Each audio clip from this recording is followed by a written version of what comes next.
Daddy, why do some people think we don't belong in nice places? The question hung in the air of the Chicago penthouse like morning mist over Lake Michigan, delicate and impossible to ignore.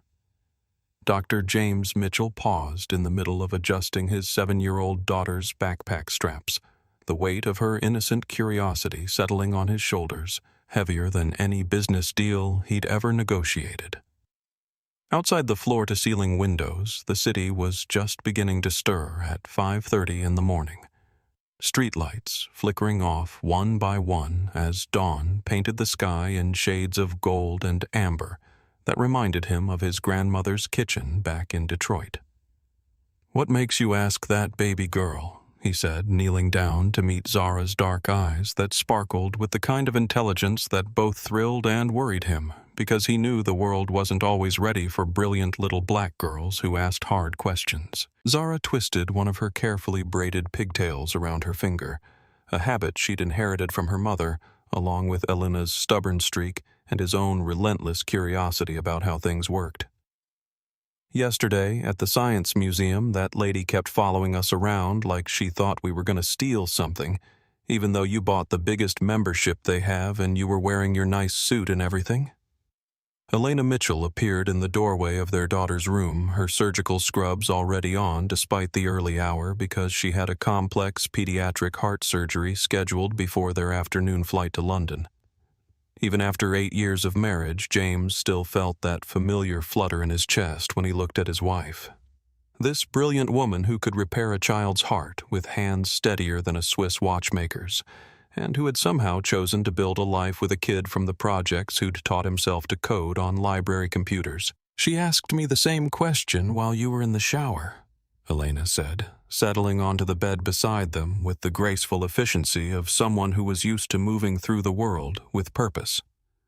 "I told her that sometimes people make assumptions about others based on what they look like instead of who they really are, but that doesn't make it right and it doesn't make it true."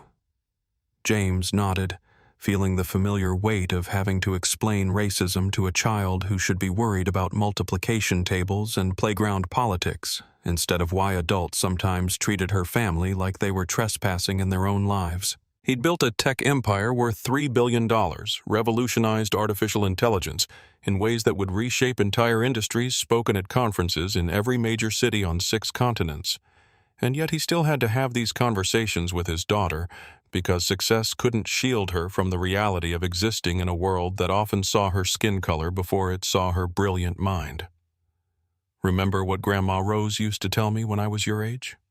he asked, thinking of his grandmother who'd raised him after his parents died in a car accident when he was 9, the woman who'd worked 3 jobs to keep food on the table and still found time to help him with homework every night. She said, "Dignity isn't something other people give you, it's something you carry inside yourself, and no one can take it away unless you let them." Zara nodded solemnly, processing this information with the same intensity she brought to her robotics projects and the advanced math problems she solved for fun. "So even if people are mean or unfair, we just keep being ourselves." "Exactly," Elena said, brushing a stray curl away from Zara's forehead. "And we remember that we have every right to be in any room we've earned our way into, whether that's a museum or a restaurant or an airplane or anywhere else." James felt his phone buzz against his pocket and reluctantly checked the screen, knowing that even at this ungodly hour his assistant would only contact him if something urgent had developed with the merger negotiations that had consumed the last 6 months of his life. The acquisition of Richardson Industries would make his company Mitchell Technologies the largest minority-owned artificial intelligence firm in the world. But more importantly, it would give him the resources to fund the educational initiatives he'd been dreaming about since his own childhood spent in underfunded schools, where teachers did their best with outdated textbooks and broken computers. Mr. Mitchell, the London Times, wants to schedule an interview for this afternoon about the acquisition announcement the text read, and he felt that familiar mixture of excitement and exhaustion that came with operating at the intersection of business and social impact, where every decision carried weight beyond quarterly earnings. Work already? Elena asked, reading the expression on his face with the same precision she brought to reading cardiac monitors in the operating room. The Times wants an interview, he said, slipping the phone back into his pocket and focusing on what really mattered, which was this moment with his family before they embarked on a journey that would change everything. But that can wait. Right now, the most important thing is getting to the airport and starting our adventure. Zara bounced on her toes with excitement, her earlier philosophical questions forgotten in the face of her first transatlantic flight and the promise of seeing Big Ben and the London Eye and all the places she'd studied in the geography books that lined her bedroom shelves. Are we really flying in first class, with the beds and the fancy food and everything? We are, indeed, James said, lifting her up and spinning her around the way he had when she was smaller, marveling at how quickly she was growing and how much she looked like Elena when she smiled. And you know what the best part is? We belong there just as much as anyone else, not because of how much money Daddy has or what kind of clothes we wear, but because we're good people who treat others with respect and kindness. As they gathered their luggage and prepared to leave for O'Hare International Airport, James found himself thinking about the long journey that had brought him to this moment from the housing projects of Detroit, where his grandmother had raised him to believe that education was the key to freedom through MYYT, where he'd been one of only a handful of black students in his computer science program, to the early days of building his company in a garage with nothing but determination and a vision for making artificial intelligence more accessible and equitable. The morning air was crisp with the promise of autumn as they loaded their bags into the waiting car, and James wrapped his arm around Elena's shoulders, breathing in the familiar scent of her perfume mixed with the antiseptic smell that always clung to her scrubs, a reminder of the lives she saved every day, with hands that were equally gentle tucking Zara into bed at night. The controlled chaos of O'Hare International Airport on a Saturday morning hit them like a wave as they stepped through the sliding glass doors. The familiar symphony of rolling luggage, boarding announcements, and 100 different conversations in a dozen languages, creating a backdrop that James had grown to love over years of business travel that had taken him everywhere from Silicon Valley boardrooms to innovation conferences in Tel Aviv. Zara's eyes went wide as she took in the massive terminal stretching out before them like a small city unto itself, complete with shops and restaurants, and those moving walkways that she insisted on riding every time they traveled, even though they were perfectly capable of walking the distance themselves. "Daddy, look how big that plane is," she exclaimed, pressing her face against the huge windows that offered a view of the tarmac where aircraft in a rainbow of airline liveries taxied back and forth like enormous mechanical birds preparing for flight. "That's a Boeing 777, James said, following her gaze to the massive wide-body aircraft that would carry them across the Atlantic in a few hours. It can hold almost 400 passengers and fly for more than 8,000 miles without stopping to refuel, which means we'll be able to fly all the way to London without having to land anywhere else first." Elena checked her watch with the precise timing of someone whose profession demanded split-second accuracy, then pulled out their boarding passes and began the mental inventory that had become second nature after years of juggling surgical schedules with family obligations. "We have about 2 hours before boarding starts, which gives us time to grab breakfast and maybe let someone burn off some energy at the play area." The TSA checkpoint presented its own set of challenges, as it always did for James, who had learned through bitter experience that traveling while black often meant additional scrutiny that his white colleagues never seemed to encounter. The security agent, a middle-aged white man with tired eyes and the kind of mustache that suggested he'd been working this job since the Reagan administration examined James's driver's license with more attention than seemed strictly necessary. "Nice watch," the agent said, his tone carrying just enough skepticism to make James's jaw tighten almost imperceptibly. "Rolex Patek Philippe," James replied evenly, extending his wrist so the man could see the elegant timepiece that had been a gift to himself when his company went public 3 years ago. A tangible reminder of how far he'd traveled from the Detroit projects, where owning any watch at all had been a luxury his family couldn't afford.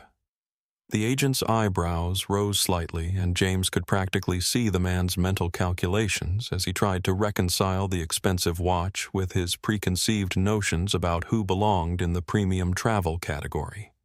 "Must be nice," the agent said finally, handing back the ID with a look that suggested he wasn't entirely convinced it was legitimate. Elena stepped forward smoothly, her medical badge visible on the lanyard around her neck, and James felt grateful as always for her ability to navigate these moments with a combination of professional authority and natural grace that somehow deflected suspicion without seeming confrontational. "We're running a bit behind schedule for our flight," she said pleasantly, though James could hear the edge of steel beneath her polite tone that meant she was prepared to escalate if necessary. They made it through security without further incident, though James noticed the way other passengers looked at them, some with curiosity, others with the kind of casual assessment that he'd learned to recognize as people trying to figure out whether they belonged in the premium check-in line or if they were somehow gaming the system. Zara seemed oblivious to these undercurrents, chattering excitedly about the flight attendant training videos she'd watched on YouTube and asking detailed questions about how airplanes stayed up in the sky that James answered with the same patience he brought to explaining complex algorithms to venture capitalists who thought artificial intelligence was still science fiction. "The wings are curved on top and flat on the bottom," he explained as they walked through the terminal toward their gate, which means air moves faster over the top than the bottom, creating lower pressure above the wing that literally sucks the airplane up into the sky through a principle called Bernoulli's theorem.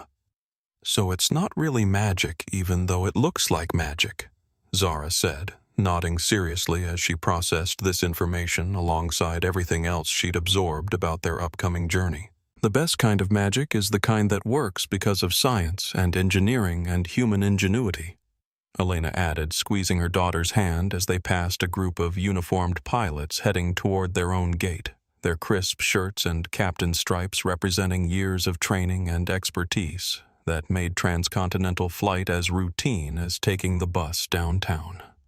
James's phone buzzed with a steady stream of messages from his assistant, his CFO, and various members of the media who had gotten wind of the Richardson Industries acquisition and wanted statements or interviews or confirmation of details that wouldn't be officially announced until Monday morning, when the stock markets opened and the world learned that a kid from Detroit had just pulled off one of the biggest minority-owned business deals in American history. But for now, walking through the airport with his wife and daughter watching Zara's excitement about their first family vacation in months, James was content to be just another dad trying to corral his luggage and make sure everyone had their boarding passes and that they'd remembered to pack Zara's favorite stuffed elephant that she'd had since she was a baby and still couldn't sleep without.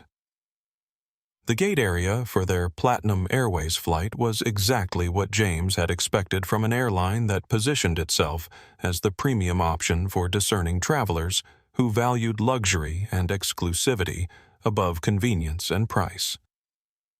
Plush seating arranged in intimate clusters, complimentary Wi-Fi and charging stations, floor-to-ceiling windows offering panoramic views of the runway, and that indefinable atmosphere of quiet sophistication that came from catering to passengers who were accustomed to having their needs anticipated rather than merely accommodated.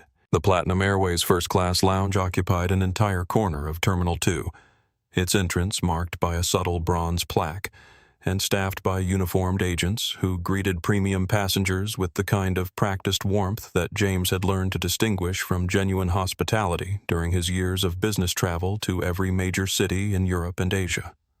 Blake Morrison noticed the Mitchell family the moment they approached the reception desk, his trained eye automatically cataloging details the way he'd been taught during his management training program that emphasized the importance of maintaining brand standards and ensuring that the lounge experience lived up to the expectations of Platinum Airways' most valuable customers. James Mitchell was wearing dark jeans, expensive sneakers, and a simple black cashmere sweater that probably cost more than Morrison made in a week, though the regional director's assessment focused less on the quality of the clothing than on the man wearing it.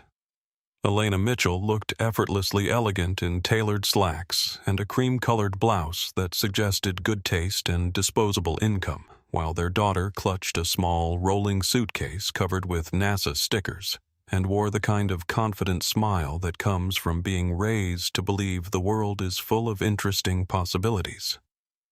Morrison had been working in airline management for 12 years, ever since graduating from a mid-tier business school with mediocre grades and leveraging his father's connections in the aviation industry to secure an entry-level position that had slowly evolved into his current role overseeing premium passenger services for the entire Midwest region. He was handsome in a generic corporate way, with platinum blonde hair that he kept meticulously styled and blue eyes that had learned to project authority even when he wasn't entirely sure what he was doing. The past 6 months had been particularly challenging for Morrison, who was still recovering from a public relations disaster involving a social media influencer who had live-streamed her negative experience with Platinum Airways customer service, generating millions of views and forcing the company to issue multiple public apologies while implementing new training protocols that Morrison had been personally responsible for developing and overseeing. His performance reviews had been less than stellar lately, with senior management making it clear that any further incidents could result in termination, which would be professionally devastating, given that Morrison had leveraged himself heavily to maintain the lifestyle he considered appropriate for someone in his position, complete with a downtown condo, a German luxury sedan, and membership at an exclusive country club where he networked with other young professionals who shared his ambitions and anxieties. "Good morning," James said pleasantly as they approached the reception desk, his voice carrying the kind of quiet confidence that comes from being accustomed to respectful treatment in professional settings. "We're checking in for the London flight this afternoon." Morrison stepped forward before the desk agent could respond, his practiced smile not quite reaching his eyes as he positioned himself between the Mitchell family and the entrance to the lounge proper. "I'm Blake Morrison, Regional Director for Passenger Experience," he said, his tone suggesting that this introduction should carry significant weight. "I'm afraid there might be some confusion about lounge access policies." Elena felt James tense beside her, though his expression remained perfectly calm as he reached into his wallet and produced the distinctive black credit card that served as their membership credential along with their first-class boarding passes. "No confusion at all," James replied evenly. "We have first-class tickets and platinum status, which should provide lounge access according to your website." Morrison examined the documents with exaggerated thoroughness, holding them up to the light as though checking for forgeries, while other passengers queued behind the Mitchell family, some checking their phones impatiently, while others observed the interaction with varying degrees of interest and discomfort. "The thing is," Morrison said, handing back the documents with a smile that managed to be both apologetic and condescending, "we've been having issues with fraudulent bookings lately, and I have a responsibility to verify that all our guests are legitimate platinum customers before granting lounge access." Zara looked up at her father with confusion, not understanding why the nice man in the suit was making what should have been a simple process seem so complicated, while Elena's medical training kicked in as she recognized the early warning signs of a situation that could escalate quickly if not handled with care. "What kind of verification do you need?" James asked, his voice still calm, though Morrison could see a subtle shift in his posture that suggested the man was not accustomed to having his credentials questioned in professional settings. "Well, for starters, first-class tickets to London typically run about $18,000 per seat," Morrison said, speaking loudly enough that nearby passengers couldn't help but overhear. "That's $54,000 for your family, which is a significant investment that requires careful verification to ensure we're maintaining the exclusive experience our premium customers expect." The implication hung in the air like smoke from a house fire, impossible to ignore, and increasingly toxic with each passing second as other passengers began to pay more attention to the conversation unfolding at the reception desk. James felt the familiar burn in his chest that he'd experienced countless times throughout his life, from childhood encounters with teachers who assumed he wasn't capable of advanced coursework to business meetings, where potential partners questioned whether he had the resources to deliver on his promises. But he'd learned long ago that responding with anger would only confirm whatever prejudices were driving the interaction. "I understand the need for security," he said, pulling out his phone to show Morrison the confirmation email from Platinum Airways that included not only their ticket details, but also the premium service requests Elena had made when booking their seats. "Perhaps this will help clarify any confusion about our reservation status." Morrison glanced at the phone screen dismissively, though James noticed that the man's eyes widened slightly when he saw the confirmation details, suggesting that whatever Morrison had expected to find, the legitimate nature of their booking wasn't it. "Digital confirmations can be manipulated," Morrison said, though his tone had lost some of its initial confidence as he began to realize that the situation wasn't unfolding according to his expectations. "I'm going to need to verify this through our internal systems before I can authorize lounge access, which might take a few minutes." Elena stepped forward, her surgeon's instincts for reading people and situations telling her that Morrison was scrambling to maintain control of an interaction that was slipping away from him. "How exactly do you typically verify first-class reservations?" she asked, her voice carrying the kind of professional authority that comes from making life-and-death decisions under pressure. "Because I'm curious about what specific protocol you're following that differs from standard industry practice." Morrison felt sweat beginning to form at his hairline as he realized that he'd committed to a course of action without having a clear plan for how to proceed, particularly given that the Mitchell family was clearly not fitting the profile he'd expected when he first approached them with suspicion about their legitimate presence in the premium passenger area. The premium boarding area for Platinum Airways Flight 847 to London Heathrow was designed to reinforce the airline's reputation for exclusivity and attention to detail with polished marble floors, leather seating arranged in intimate conversational clusters and ambient lighting that created an atmosphere more reminiscent of a high-end hotel lobby than a typical airport gate. Blake Morrison had positioned himself at the boarding podium like a sentinel guarding the gates of paradise, his platinum blonde hair perfectly styled, despite the stress sweat that was beginning to make his expensive shirt cling uncomfortably to his back, as he realized that his confrontation with the Mitchell family was attracting more attention than he'd anticipated from the other premium passengers waiting for their flight.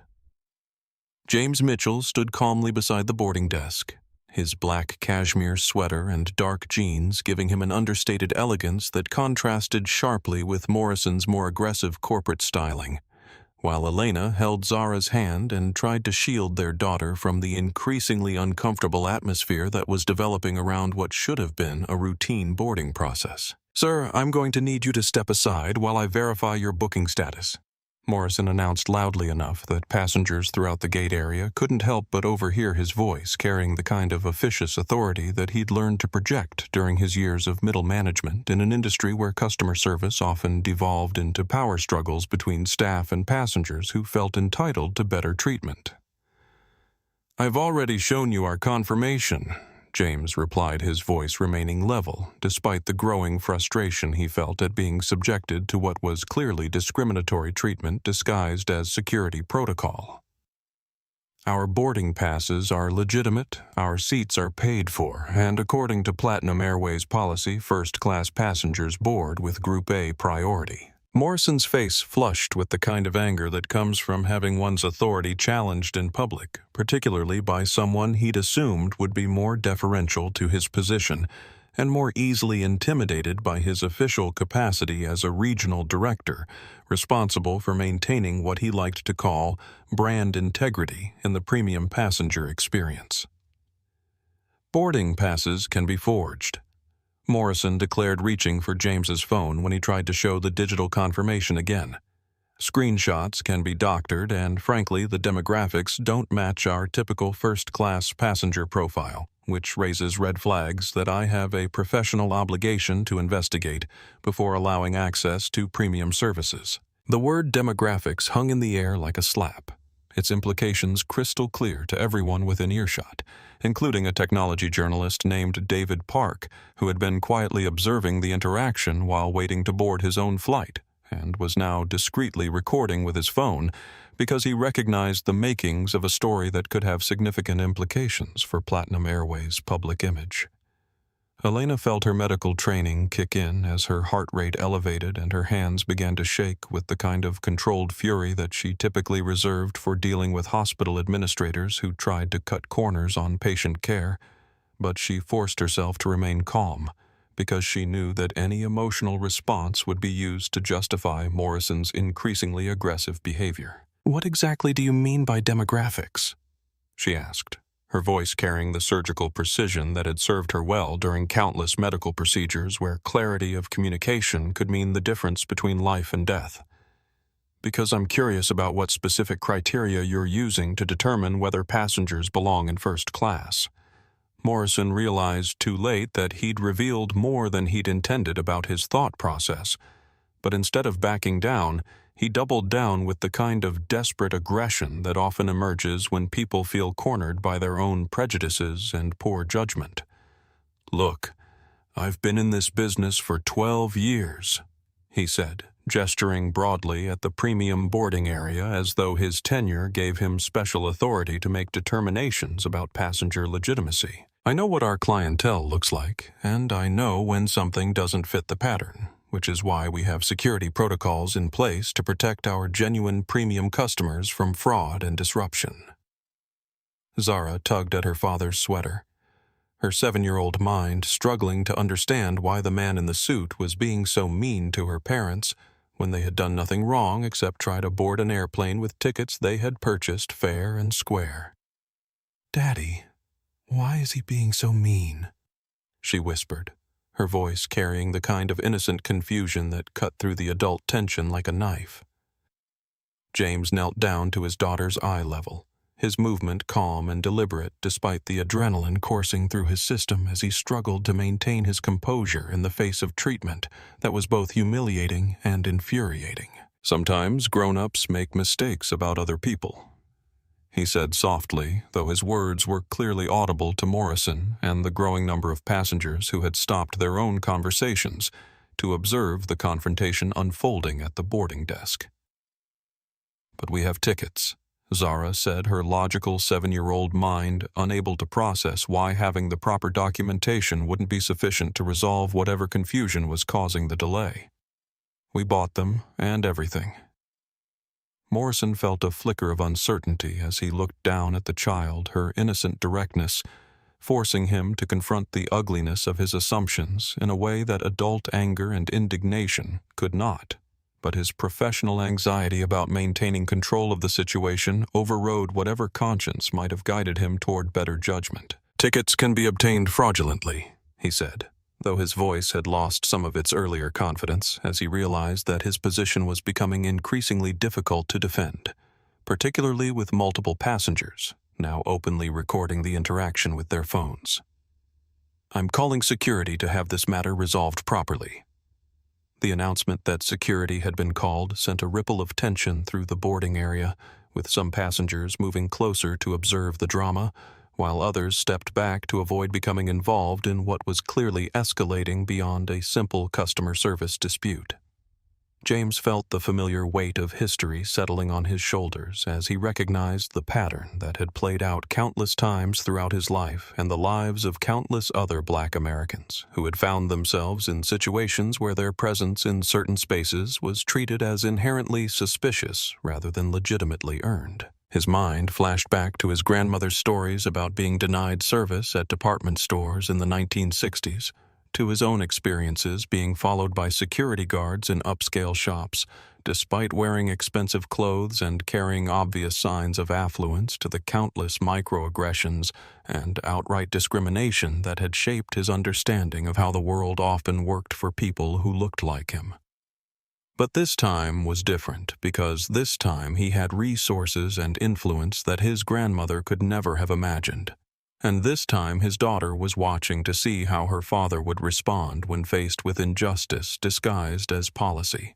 Elena moved closer to James, her presence offering both emotional support and a united front as they faced Morrison's increasingly erratic behavior, while other passengers began to murmur among themselves about the obvious disparity between Morrison's aggressive treatment of the Mitchell family and his deferential attitude toward the white passengers who had boarded without question or additional scrutiny. "I want to speak to your supervisor," Elena said, her voice carrying the authority of someone accustomed to demanding answers from people in positions of responsibility. "Because what's happening here is discriminatory treatment that violates both company policy and federal law regarding equal access to commercial services." Morrison's face turned an ugly shade of red as he realized that the situation was spiraling beyond his control, and that his attempt to demonstrate authority was instead exposing him to potential legal and professional consequences that could destroy his career and reputation. The irony was not lost on James Mitchell that the man questioning his ability to afford first-class airline tickets was preventing him from traveling to London for a business meeting that would make him one of the most powerful technology executives in the world. But he kept this observation to himself as he watched Blake Morrison's increasingly desperate attempts to justify what was clearly discriminatory treatment disguised as security protocol. Morrison had retreated behind the boarding desk and was frantically typing on his computer terminal, his platinum blonde hair beginning to lose its careful styling as perspiration made it cling to his forehead while he searched for some system error or irregularity that would validate his suspicions about the Mitchell family's legitimate right to premium airline services. "The reservation system is showing some anomalies," Morrison announced to the growing crowd of passengers and airport personnel who had gathered to observe the confrontation, his voice carrying the kind of forced confidence that people use when they know they're lying, but hope that official-sounding language will provide cover for their deception.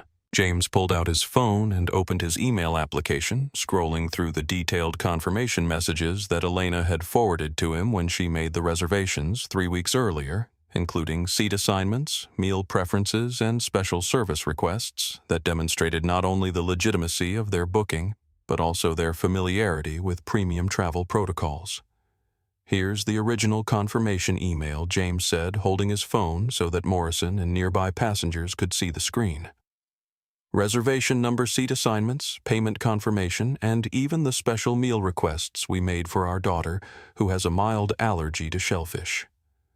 Morrison barely glanced at the phone before dismissing the evidence with a wave of his hand that was meant to project authority, but instead conveyed the kind of willful ignorance that often accompanies prejudice when it's challenged by inconvenient facts. "Digital documents can be manipulated by anyone with basic computer skills," Morrison said, though his voice had developed a slight tremor that suggested he was beginning to realize that his position was untenable. "What I need is verification through our internal systems, which are showing irregularities that require additional investigation before I can authorize boarding." Elena felt her surgeon's training take over as she began to approach the situation with the same analytical precision she brought to diagnosing complex medical conditions, breaking down Morrison's claims into component parts that could be examined for logical consistency and factual accuracy. "What specific irregularities are you seeing?" she asked, moving closer to the computer terminal in a way that made Morrison instinctively step back to protect his screen from scrutiny. "Because I'm curious about what technical issues could affect reservation confirmations that have been in your system for 3 weeks and have generated multiple automated notifications, including check-in reminders and gate change updates." Morrison realized that he had painted himself into a corner by claiming system problems that didn't actually exist. But instead of admitting his error, he chose to escalate with the kind of desperate aggression that often emerges when people feel their authority being questioned by those they consider beneath them. "Ma'am, I'm going to need you to step back from the desk," he said, his voice taking on the officious tone that petty officials use when they want to reassert control over situations that are slipping away from them. This is a secure area, and unauthorized personnel are not permitted to access airline computer systems. The characterization of Elena as unauthorized personnel when she was clearly a ticketed first-class passenger drew audible gasps from several nearby travelers, including a retired judge named Margaret Hendricks, who had been observing the interaction with growing alarm and was beginning to recognize the legal implications of Morrison's behavior. Zara looked up at her parents with the kind of confusion that children experience when the adult world reveals itself to be far more complicated and unfair than they had previously understood. Her 7-year-old mind struggling to process why having proper documentation and following all the rules wasn't enough to prevent them from being treated badly by someone who was supposed to help them. "Mommy, why won't he let us on the airplane?" she asked. Her voice carrying across the boarding area with the clarity that only children possess when they ask questions that cut straight to the heart of complex adult deceptions and self-justifications. Elena knelt down beside her daughter, choosing her words carefully because she knew that this moment would shape Zara's understanding of justice and fairness and her own place in a world that often judged people by their appearance rather than their character or accomplishments. Sometimes adults make wrong decisions based on things that don't matter. She said, her voice gentle but clear enough that Morrison and everyone else in the boarding area could hear her explanation. But that doesn't mean we did anything wrong, and it doesn't mean we don't belong here. James felt his phone vibrating with incoming calls and text messages from his assistant, his legal team, and various business contacts who had seen social media posts about the incident at O'Hare Airport that were beginning to go viral as passengers shared videos and commentary about Morrison's treatment of his family. One of the text messages was from his chief technology officer, a brilliant woman named Dr. Sarah Chen, who had been monitoring news feeds as part of her regular competitive intelligence gathering and had recognized James in one of the amateur videos that were circulating on Twitter with hashtags that were already trending in multiple major markets. "James, are you seeing the social media coverage of what's happening at O'Hare?" Her message read, "This is going to be everywhere within an hour, and we need to discuss crisis communications strategy before this affects the Richardson acquisition announcement on Monday." But James barely glanced at his phone because his focus was entirely on his daughter, who was watching him with the kind of trust that children place in their parents to make sense of a world that often seems arbitrary and cruel. And he knew that how he handled this moment would teach Zara lessons about dignity and justice that would last her entire lifetime. Morrison was now openly perspiring as he realized that his confrontation with the Mitchell family had attracted far more attention than he had anticipated, with passengers openly recording the interaction and several airline employees gathering nearby with expressions that ranged from embarrassment to outright disapproval of their regional director's handling of what should have been a routine boarding process. Airport security personnel had arrived and were observing the situation from a discreet distance, clearly uncertain about how to proceed, given that no actual crime had been committed, and the dispute appeared to involve a Platinum Airways employee preventing legitimate passengers from boarding their confirmed flight without any apparent justification beyond Morrison's personal suspicions. The arrival of 2 uniformed airport police officers transformed what had been an embarrassing customer service dispute into something far more serious, with legal implications that could extend well beyond Blake Morrison's ability to control or contain through corporate damage control protocols.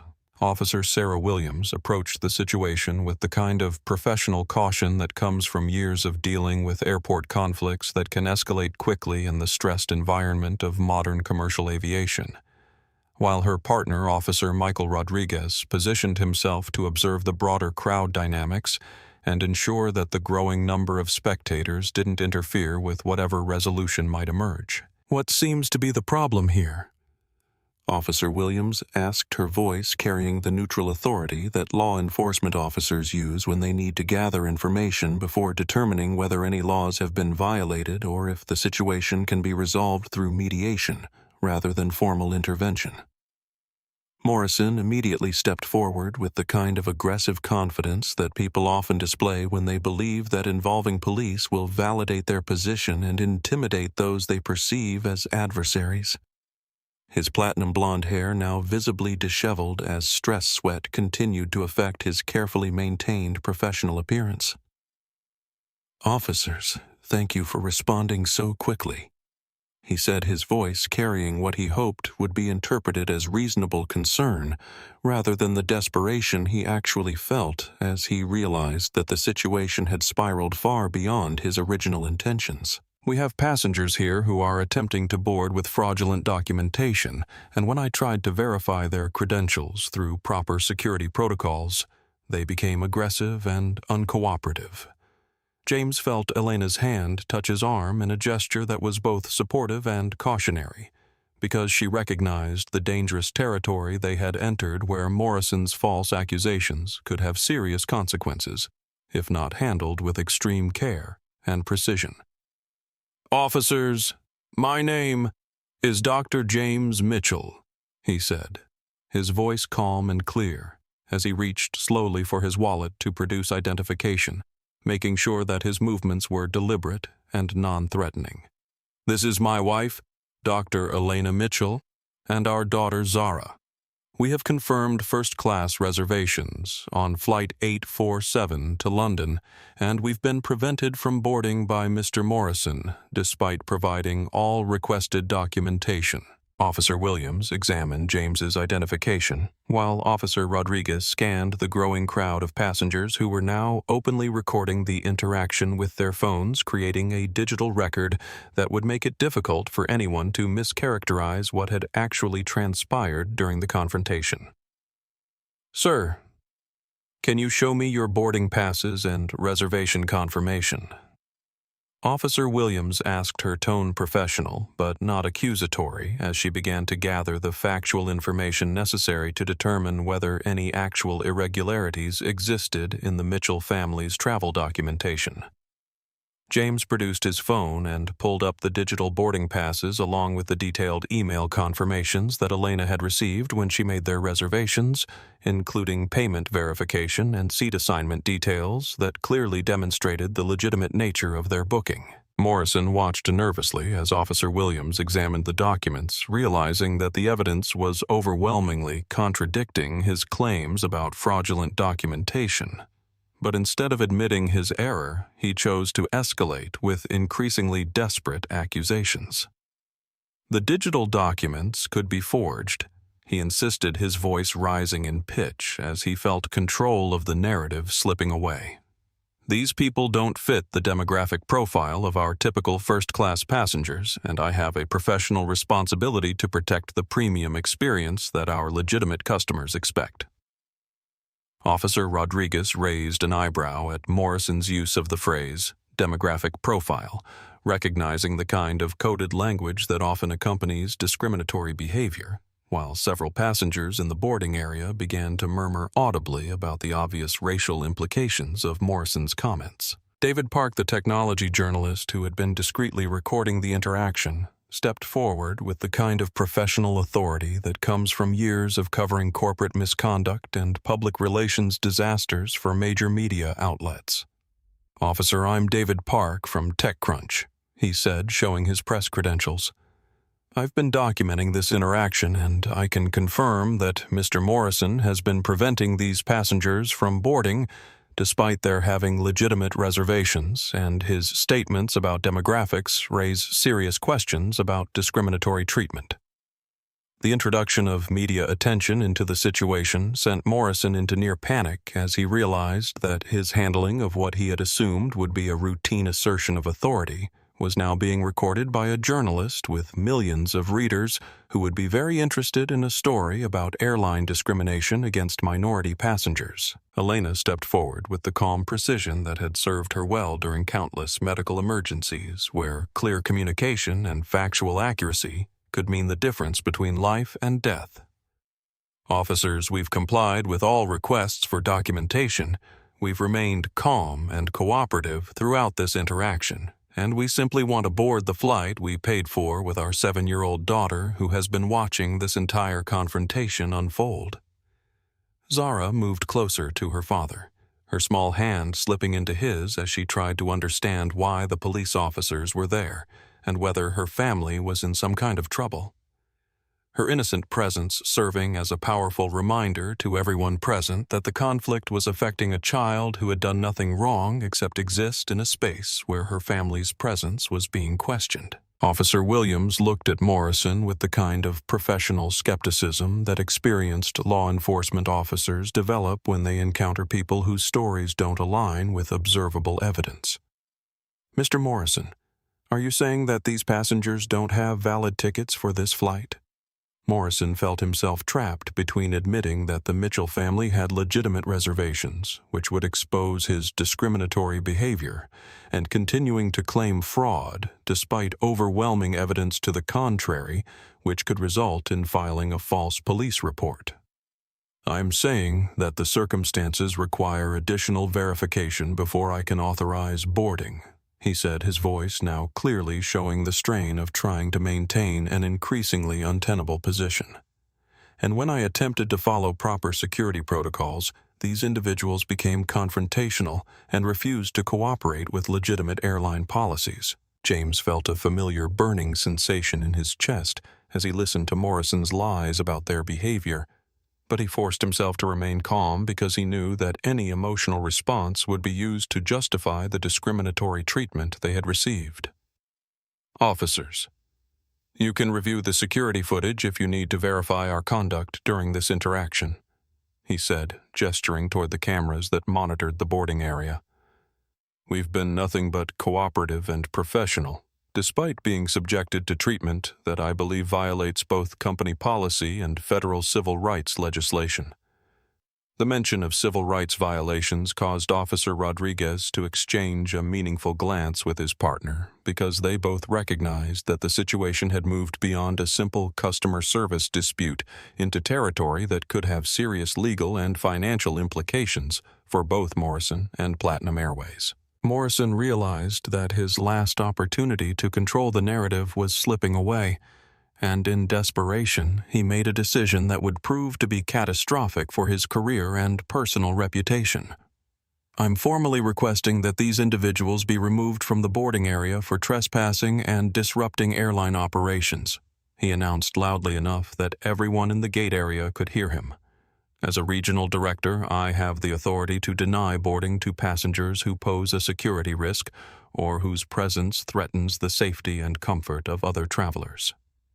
The audible gasps from nearby passengers made it clear that Morrison's escalation was being viewed as unreasonable and discriminatory by the very customers he claimed to be protecting, while James felt a cold calm settle over him as he realized that the situation had reached a point where more dramatic action would be necessary to resolve it properly. James Mitchell reached into his jacket pocket with the deliberate calm of a man who had spent years learning to control his reactions in high-pressure situations, his fingers closing around the titanium-cased smartphone that connected him to a network of relationships and resources that Blake Morrison couldn't possibly have imagined when he first decided to challenge the Mitchell family's right to board their flight.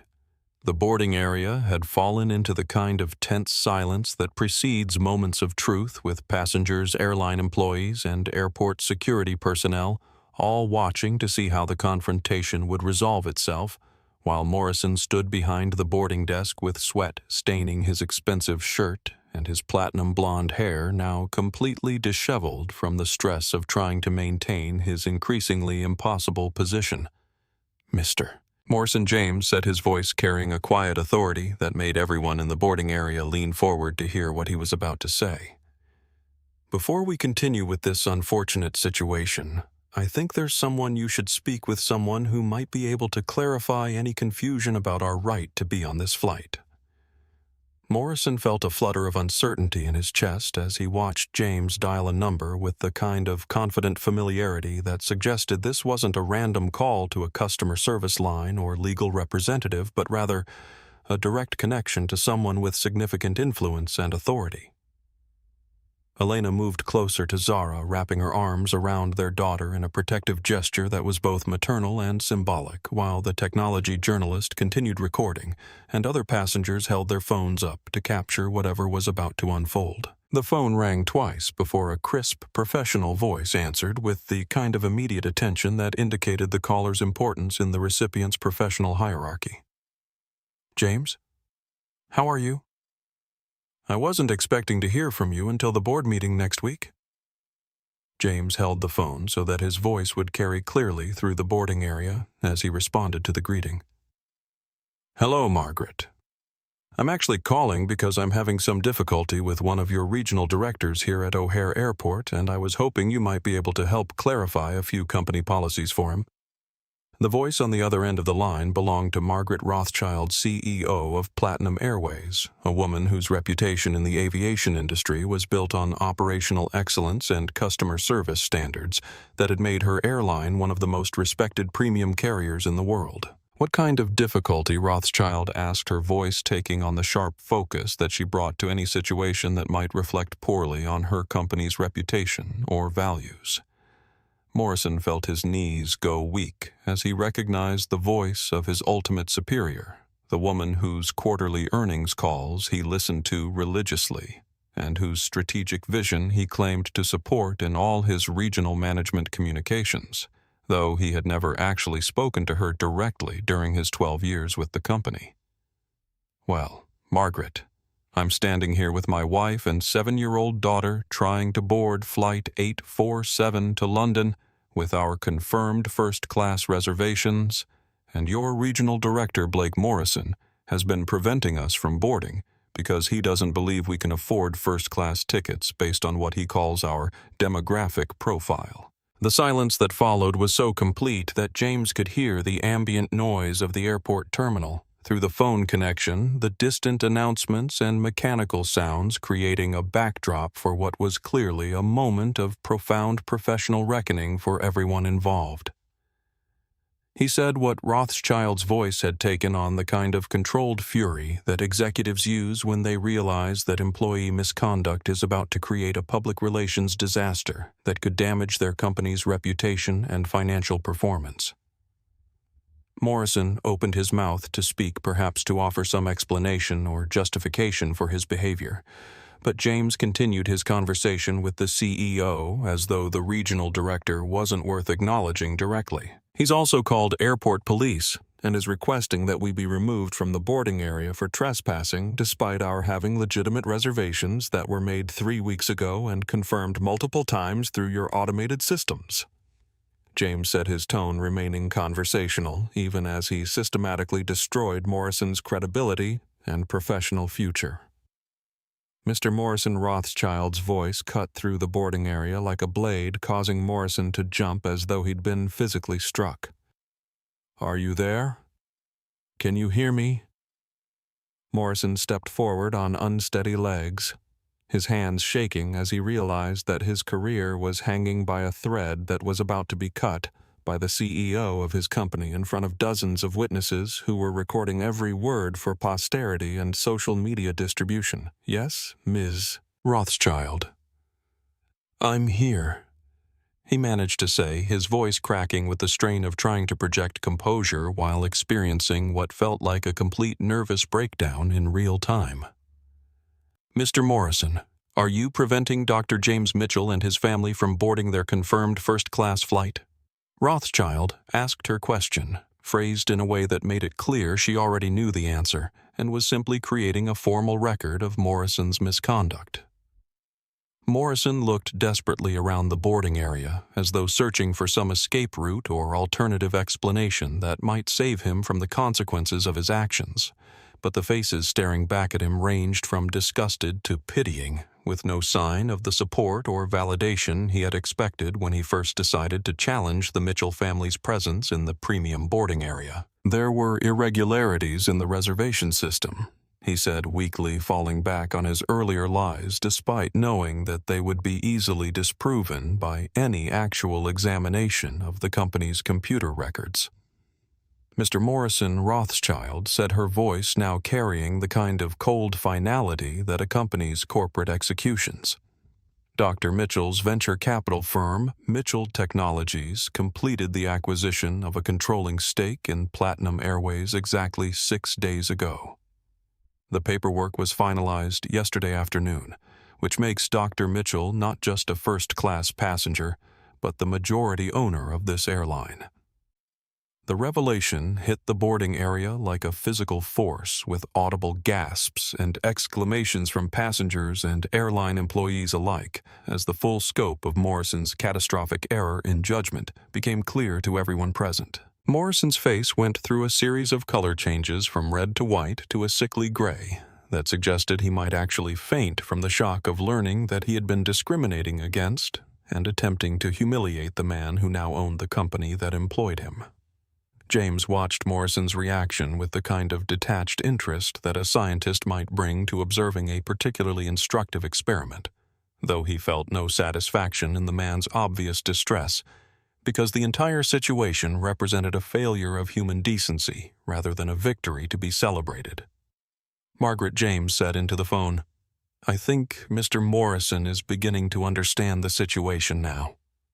"Should I assume that Platinum Airways has policies against discriminating against passengers based on their race or perceived economic status, Doctor?" "Mitchell, on behalf of Platinum Airways, I want to apologize profusely for this inexcusable treatment," Rothschild said, her voice carrying the weight of genuine mortification. "This behavior is completely contrary to our values and policies, and I assure you that there will be immediate and serious consequences for everyone involved in this incident." Morrison tried once more to salvage something from the wreckage of his career and reputation, stepping forward with his hands raised in a gesture of supplication that might have been pathetic if it hadn't been so completely inadequate to address the magnitude of his misconduct.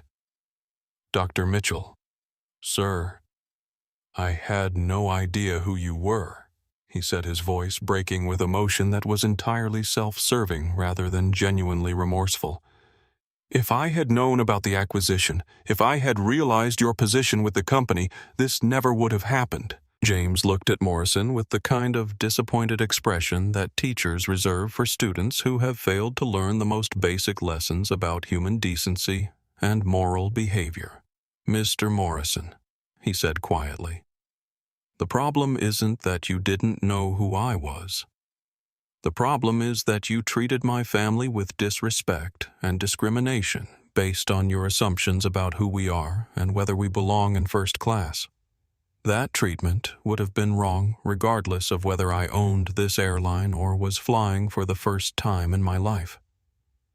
The transformation of Blake Morrison from aggressive authority figure to desperate supplicant happened so quickly that several passengers later described it as watching someone age 10 years in 10 seconds, his carefully constructed professional persona crumbling like a sandcastle hit by an unexpected wave. Margaret Rothschild's voice continued to fill the boarding area through James's speakerphone, each word carrying the weight of corporate authority backed by legal and financial consequences that would extend far beyond Morrison's individual employment situation. "Mr. Morrison, you are terminated immediately for gross misconduct, discrimination, and violation of federal civil rights legislation," Rothschild announced with the kind of clinical precision that executives use when making decisions that will destroy careers and lives.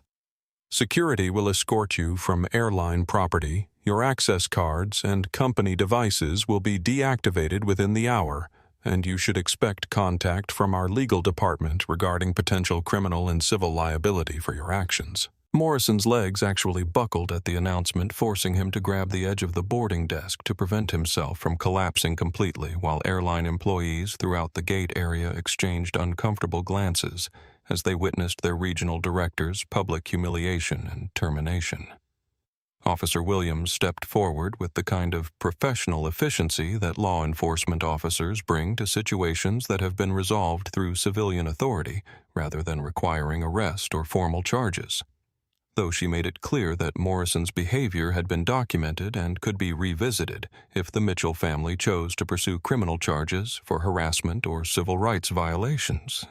"Mr. Morrison, I'm going to need you to collect your personal belongings and come with me," she said, her tone suggesting that cooperation would be in his best interest given the serious legal jeopardy his actions had created. "Dr. Mitchell, do you wish to press charges at this time?" James looked at his daughter, who was watching the proceedings with the kind of wide-eyed fascination that children bring to adult drama that they don't fully understand but recognize as significant, and he made a decision based on what kind of lesson he wanted to teach Zara about justice versus revenge. "Officer, I think Mr. Morrison has learned that actions have consequences," he said, his voice carrying more sadness than anger, as he watched a man's career and reputation destroyed by prejudice and poor judgment. "I'm more interested in making sure this kind of treatment doesn't happen to other families than I am in punishing someone who clearly needs to examine his own biases and assumptions." Elena squeezed James's hand in a gesture of support and admiration for his choice to take the high road, even when he would have been entirely justified in pursuing maximum legal consequences against Morrison and Platinum Airways for the discriminatory treatment they had endured.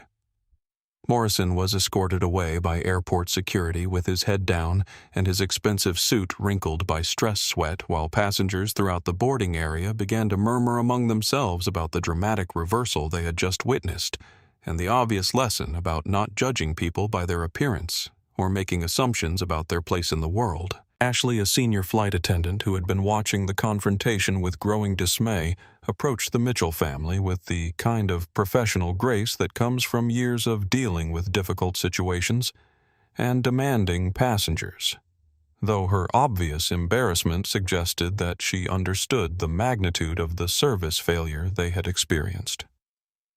"Dr. Mitchell, on behalf of the entire crew, I want to apologize for what you and your family have endured today," she said, her voice carrying genuine remorse rather than the scripted apologies that airline employees often deliver during service recovery situations.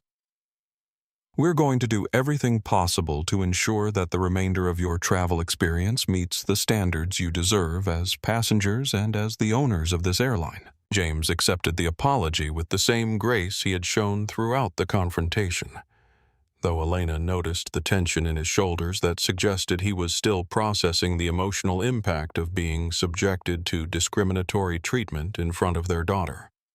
Zara looked up at her father with the kind of direct question that children ask when they're trying to make sense of complex adult situations that reveal uncomfortable truths about the world they're growing up in. "Daddy, does this mean you own the airplane?" she asked, her voice carrying across the boarding area and drawing smiles from passengers who had witnessed her family's dignity throughout the ordeal. "It means we own the company that operates the airplane," James replied, lifting her up so she could see over the crowd of passengers who were now boarding the flight with none of the artificial delays and security theater that Morrison had imposed. "But more importantly, it means we've learned something about treating people with respect, regardless of who they are or what they own." The boarding process proceeded smoothly once Morrison was removed from the situation, with airline employees going out of their way to accommodate the Mitchell family and ensure that their first-class experience lived up to the premium standards that Platinum Airways marketed to its most valued customers.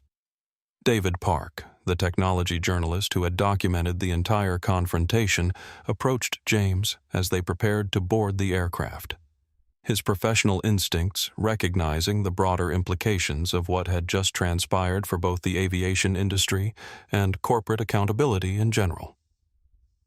"Dr. Mitchell, I'm planning to write about what happened here today," he said, showing his press credentials and explaining his role in covering technology and business stories for a major media outlet. "Would you be willing to provide a statement about how you plan to address discrimination issues at Platinum Airways going forward?"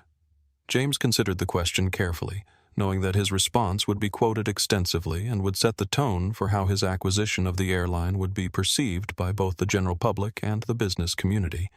What happened here today shouldn't happen to anyone, regardless of their race, economic status, or position in society, he said, his voice carrying the kind of moral clarity that resonates with audiences across demographic and political boundaries.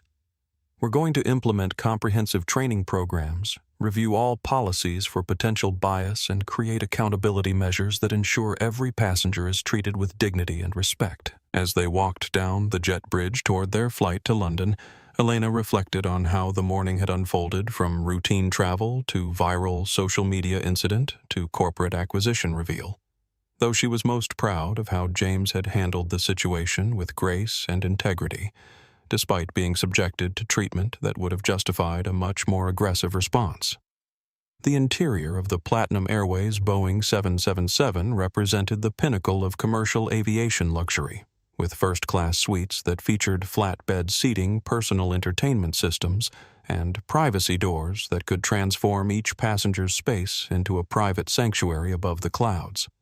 Ashley, the senior flight attendant, personally escorted the Mitchell family to their seats with the kind of attentive service that should have been standard from the beginning, but now carried additional weight given the discrimination they had endured during the boarding process. "Dr. Mitchell, we've prepared some special amenities for Zara," she said, presenting a custom children's activity pack that included a model airplane pilot wings and coloring books featuring diverse characters in aviation careers. "And please let me know if there's anything at all that we can do to make your flight more comfortable." Zara examined the pilot wings with the same scientific curiosity she brought to her robotics projects, turning them over in her small hands and asking detailed questions about the rank structure and training requirements for commercial airline pilots that impressed Ashley with their sophistication and depth. James settled into his first-class suite with mixed emotions about the morning's events, feeling simultaneously vindicated by Morrison's termination and saddened by the necessity of using his economic power to obtain the basic human dignity that should have been freely given regardless of his financial status or corporate ownership. Elena opened her laptop to review surgical notes for procedures scheduled after their return from London, but found herself distracted by social media notifications, showing that videos of Morrison's confrontation and termination were already going viral, with hashtags that were trending in multiple countries and generating millions of views and comments.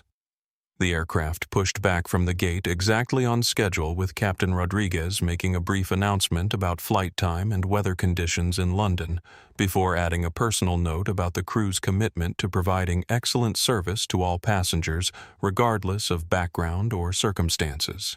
As the Boeing 777 climbed a cruising altitude over Lake Michigan, James reflected on the broader implications of the morning's events for both his newly acquired airline and his ongoing efforts to use business success as a platform for promoting social justice and equality in industries that had historically excluded or marginalized minority entrepreneurs.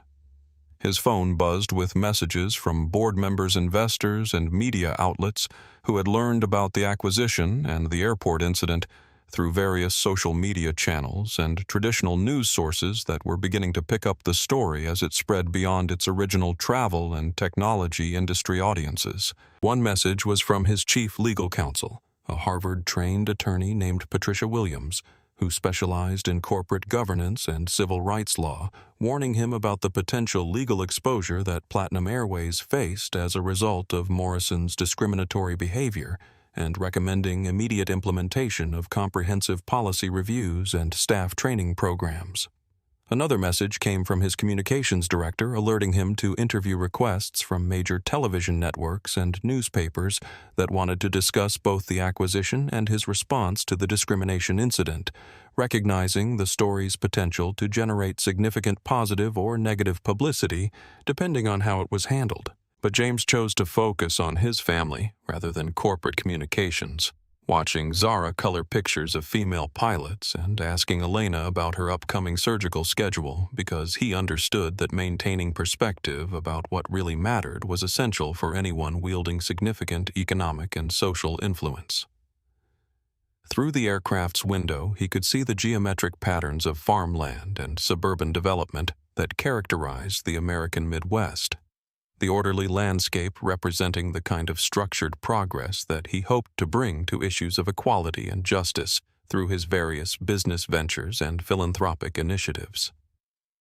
Elena reached across the aisle to squeeze his hand, her gesture conveying both support for how he had handled the confrontation with Morrison and recognition of the emotional toll that such incidents took, even when they ended with vindication rather than injustice. "You handled that perfectly," she said, her voice quiet enough that other passengers couldn't overhear, but clear enough to convey her pride in his response to what could have been a traumatic experience for their family. Zara saw her father stand up for what's right without losing his dignity or his compassion.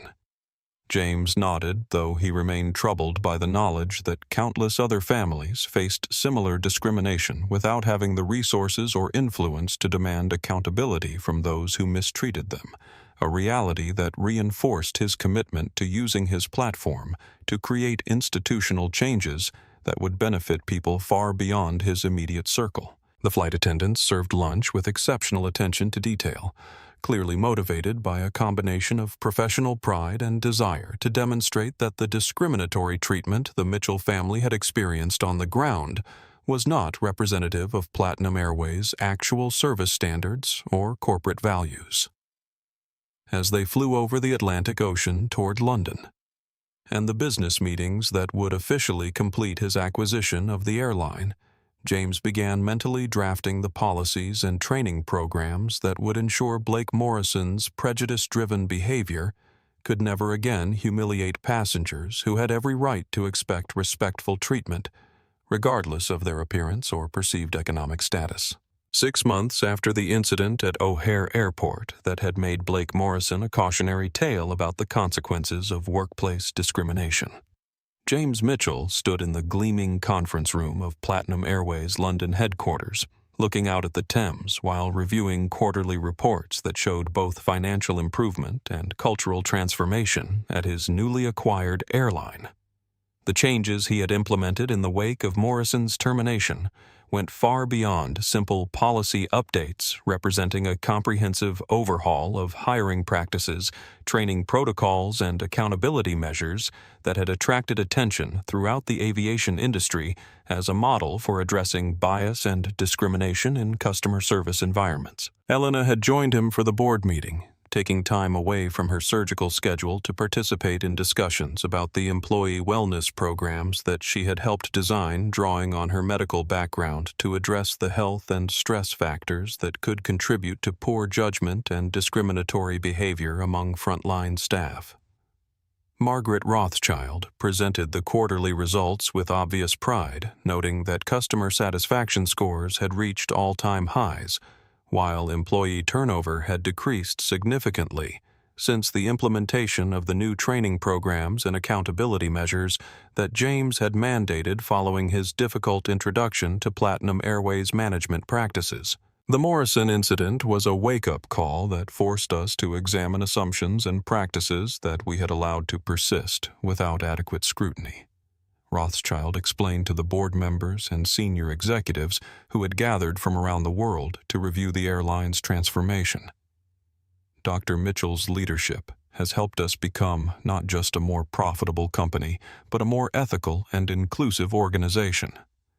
The comprehensive anti-discrimination training program that James had funded and personally overseen had become mandatory for all employees from ground crew to senior management, featuring real-world scenarios and role-playing exercises designed to help staff recognize and address their own unconscious biases before they affected customer interactions. More significantly, James had implemented a reporting system that allowed passengers to document discriminatory treatment through multiple channels, including anonymous online forums, dedicated phone lines, and partnerships with civil rights organizations that could investigate complaints and recommend corrective actions. The financial results spoke for themselves, with Platinum Airways reporting record profits, despite the significant investment in training and policy development, proving that ethical business practices and inclusive customer service could enhance rather than compromise commercial success. Zara, now 8 years old and increasingly sophisticated in her understanding of social justice issues, had become something of a celebrity at her school for her role in what her classmates called the airplane story. Though James and Elena were careful to help her process the experience in age-appropriate ways, that emphasized the importance of standing up for what's right without dwelling on the ugliness of adult prejudice. During a break in the board meeting, James received a call from David Park, the technology journalist who had documented the original confrontation and had spent months following up on the broader implications of the incident for corporate accountability and civil rights enforcement in the business community. Dr. Mitchell, I wanted to let you know that the story about Platinum Airways transformation is being picked up by business schools as a case study in crisis management and ethical leadership. Park reported his excitement evident as he described the academic and professional interest in James's approach to turning a public relations disaster into an opportunity for meaningful institutional change.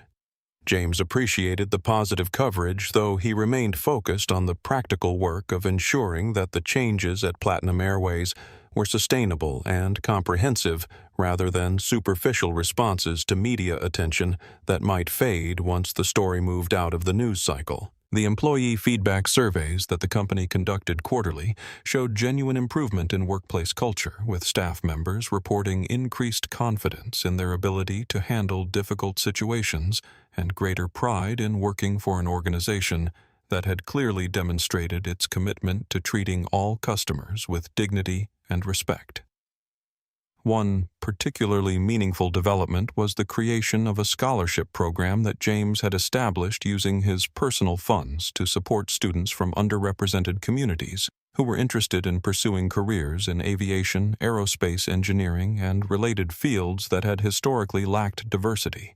The scholarship recipients, selected through a rigorous application process that emphasized both academic achievement and commitment to social justice, would spend summers working at Platinum Airways facilities around the world, gaining practical experience while contributing to the company's ongoing efforts to build a more inclusive workforce. Elena had worked closely with medical schools and teaching hospitals to develop similar mentorship programs that connected minority students with established professionals who could provide guidance and support as they navigated careers in fields where they might face discrimination or isolation. During the board meeting's afternoon session, James presented his long-term vision for Platinum Airways as a leader, not just in premium air travel, but in corporate social responsibility, environmental sustainability, and workplace equity initiatives that could serve as models for other companies in the aviation industry and beyond. The presentation included detailed financial projections showing how the company's investment in ethical practices and inclusive policies was generating measurable returns through improved customer loyalty, enhanced brand reputation, and reduced legal exposure from discrimination complaints and related litigation. Board members who had initially been skeptical about the cost and complexity of James's reform initiatives were now enthusiastic supporters, recognizing that the transformation had strengthened rather than weakened the company's competitive position in an increasingly socially conscious marketplace. As the meeting concluded, James reflected on the irony that Blake Morrison's prejudice and poor judgment had ultimately created the opportunity for systemic changes that would benefit thousands of passengers and employees who would never know how close the company had come to continuing practices that violated both legal requirements and basic human decency. Blake Morrison sat in the cramped office of a diversity consulting firm in downtown Chicago, his platinum blonde hair now showing gray at the temples and his once expensive suits replaced by off-the-rack clothing that reflected his dramatically reduced financial circumstances since his termination from Platinum Airways 18 months earlier. The consulting work was humbling in ways that Morrison couldn't have imagined during his years as a regional director, requiring him to confront the very prejudices and assumptions that had destroyed his career while helping other companies avoid the same mistakes that had made him a cautionary tale throughout the business community. Dr. Patricia Williams, the diversity consultant who had reluctantly agreed to work with Morrison after extensive vetting and probationary periods, watched him struggle through a role-playing exercise designed to help corporate managers recognize and address their own unconscious biases in customer service situations. The hardest part for you seems to be accepting that your initial assumptions about people are often wrong, She observed her voice carrying the kind of clinical detachment that came from years of working with executives who had to learn empathy and cultural competence as professional skills rather than natural human responses. Morrison nodded his face, showing the strain of genuinely examining beliefs and attitudes that he had never questioned during his years of professional success, when his authority had insulated him from the consequences of treating people differently based on their appearance or perceived social status. The financial consequences of his termination had been swift and severe, with his mortgage going into foreclosure, his luxury car being repossessed, and his country club membership being canceled when he could no longer afford the fees that had once seemed like routine business expenses. More devastating than the material losses was the social isolation that followed the viral videos of his confrontation with the Mitchell family, with former colleagues and business contacts avoiding him to protect their own reputations and professional relationships. His ex-wife had cited the public humiliation and financial instability as factors in their divorce, though Morrison was beginning to understand that his attitudes and behavior had created problems in their marriage long before the airport incident had exposed them to public scrutiny. The diversity training work paid poorly compared to his former salary, but it provided something more valuable than money: the opportunity to understand how his prejudices had harmed not only the Mitchell family, but countless other customers and employees who had been subjected to discriminatory treatment throughout his career. Dr. Williams required her clients to complete extensive reading about the history and psychology of racism, along with written reflections about their own experiences and assumptions, as part of a comprehensive rehabilitation program that few people were willing to undertake seriously.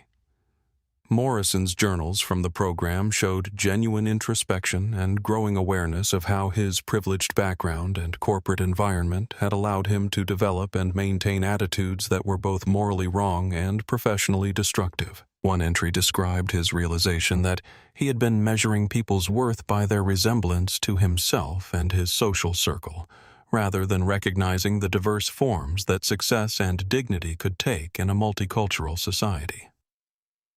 Another entry reflected on the damage he had done to his own company by creating an environment where discrimination was tolerated as long as it didn't generate public complaints or legal challenges, undermining the inclusive brand image that Platinum Airways had spent decades building.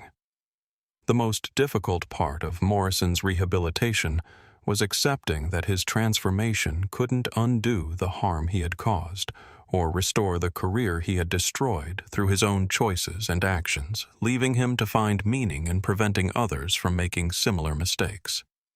Dr. Williams had arranged for Morrison to speak at corporate training sessions as a real-world example of how unconscious bias could escalate into career-ending discrimination.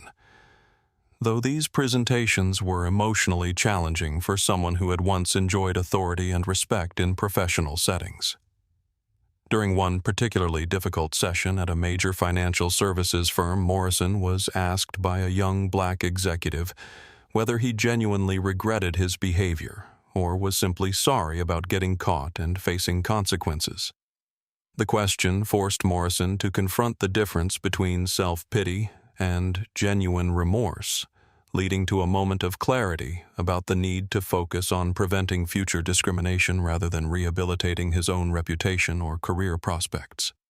"I can't change what I did to Dr. Mitchell's family," he said, his voice breaking with emotion that was clearly authentic rather than performative. "But I can share my story to help other people recognize these destructive attitudes before they harm innocent people and destroy their own lives." The consulting work gradually expanded into speaking engagements at universities and professional conferences, where Morrison's story served as a powerful illustration of how seemingly successful people could be carrying biases that would eventually surface in catastrophic ways.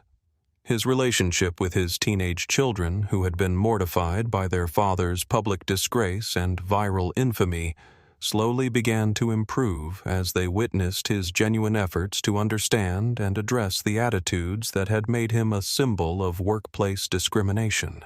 The financial recovery was slower and less complete, But Morrison had learned to find satisfaction in work that contributed to social justice, rather than simply generating profit and status, representing a fundamental shift in values that his former colleagues would have found unrecognizable.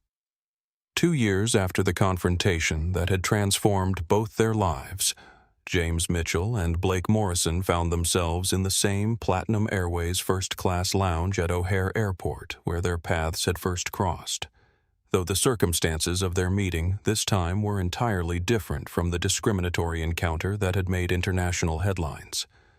James was traveling to London for the annual board meeting where he would announce Platinum Airways' acquisition of a smaller European carrier, expanding the airline's global reach, while maintaining the inclusive service standards and employee training programs that had become industry benchmarks. Morrison was there as part of his consulting work, conducting exit interviews with Platinum Airways staff members who were leaving the company to ensure that the diversity and inclusion initiatives were being implemented effectively at all levels of the organization.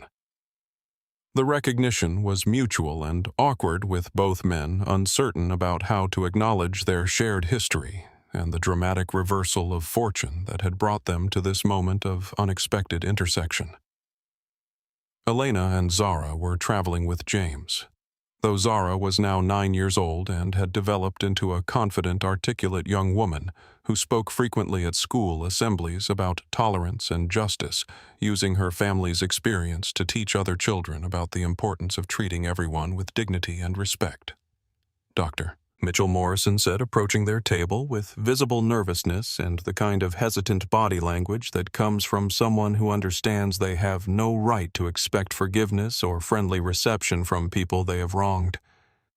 James looked up from his laptop where he had been reviewing acquisition documents, his expression carefully neutral as he assessed Morrison's appearance and demeanor, noting the changes that 2 years of professional and personal consequences had wrought in the man who had once wielded authority so carelessly. Mr. Morrison James replied, his tone neither hostile nor welcoming, as he waited to see what purpose had brought his former adversary into their presence again. Morrison had rehearsed this moment during months of therapy and diversity training, knowing that he might eventually encounter the Mitchell family, and wanting to be prepared to handle the interaction with appropriate humility and respect. "I wanted to thank you," Morrison said, his voice barely above a whisper, as other passengers in the lounge continued their conversations around them, oblivious to the significance of this reunion between the central figures in a story that had changed corporate policies across multiple industries. Elena looked up from her medical journal, her expression skeptical but curious about what Morrison might consider worthy of gratitude given the harm he had caused their family through his discriminatory behavior. Zara studied Morrison with the direct gaze that children use when they're trying to understand adult motivations and relationships. Her memory of the original incident now filtered through 2 years of growth and education about justice, forgiveness, and the complexity of human nature. "Thank me for what James asked," genuinely uncertain about what aspect of their confrontation Morrison might view as beneficial to his current circumstances or personal development. Morrison took a deep breath, knowing that his explanation would require acknowledging uncomfortable truths about his past attitudes while demonstrating the genuine transformation that had taken place through months of difficult self-examination and professional rehabilitation. "For refusing to let me destroy myself completely." Morrison said his words carefully, chosen to avoid self-pity while acknowledging the role that James's measured response had played in creating opportunities for growth rather than simple punishment. "You could have pursued criminal charges and civil litigation that would have left me with no possibility of rebuilding my life or making amends for what I did." James considered this perspective, recognizing that his decision to focus on institutional change rather than individual revenge had indeed created space for Morrison to confront his biases and develop into someone who could contribute positively to efforts at combating discrimination. "What are you doing now?" Elena asked her medical training, making her curious about the psychological and professional rehabilitation process that someone like Morrison would need to undergo after such a dramatic fall from grace.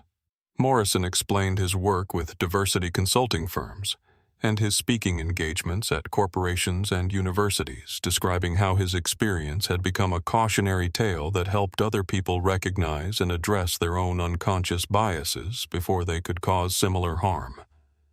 The conversation continued for several minutes, with both men maintaining careful courtesy while navigating the complex emotional territory of their shared history and divergent outcomes, neither one entirely comfortable with the situation but both recognizing its significance. Zara listened to the adult conversation with growing understanding about the complexity of justice and redemption, asking questions that demonstrated her sophisticated grasp of moral issues despite her young age. "Are you a better person now?" she asked Morrison with the directness that only children can manage, cutting through adult diplomacy to address the fundamental question underlying their entire interaction. Morrison looked directly at Zara as he answered, knowing that his response would be both a statement of personal truth and a lesson for a child who had been forced to learn about injustice at an age when she should have been protected from such harsh realities.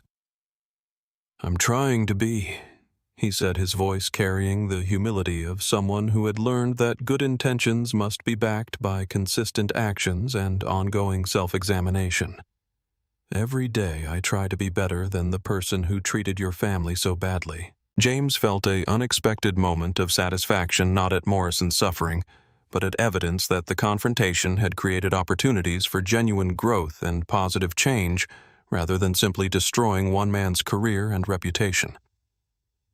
As their flights were called and the two families prepared to travel in different directions, James extended his hand to Morrison in a gesture that was both farewell and acknowledgement of the strange journey that had brought them from confrontation to something approaching mutual respect.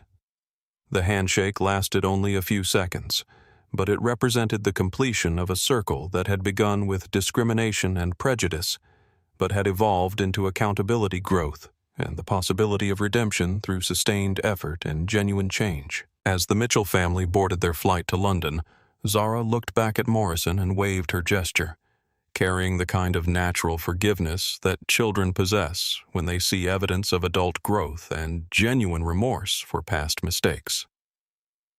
3 years later, Zara Mitchell stood at the podium of her middle school's auditorium addressing an audience of students, parents, and teachers about the importance of treating everyone with dignity, regardless of their appearance or background.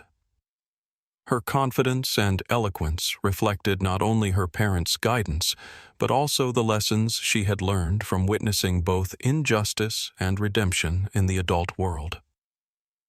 Platinum Airways had become a model for corporate social responsibility, with its training programs being adopted by airlines around the world, and its scholarship initiatives supporting hundreds of students from underrepresented communities who were pursuing careers in aviation and related fields. Blake Morrison continued his work as a diversity consultant and speaker, using his experience to help other companies avoid the mistakes that had destroyed his original career, while contributing to meaningful progress in addressing workplace discrimination and bias. His relationship with his children had been rebuilt on a foundation of honesty about his past failures and commitment to being better. The viral videos of their confrontation had been viewed more than 50 million times worldwide, generating conversations about unconscious bias, corporate accountability, and the importance of using privilege and resources to create positive change, rather than simply accumulating wealth and status.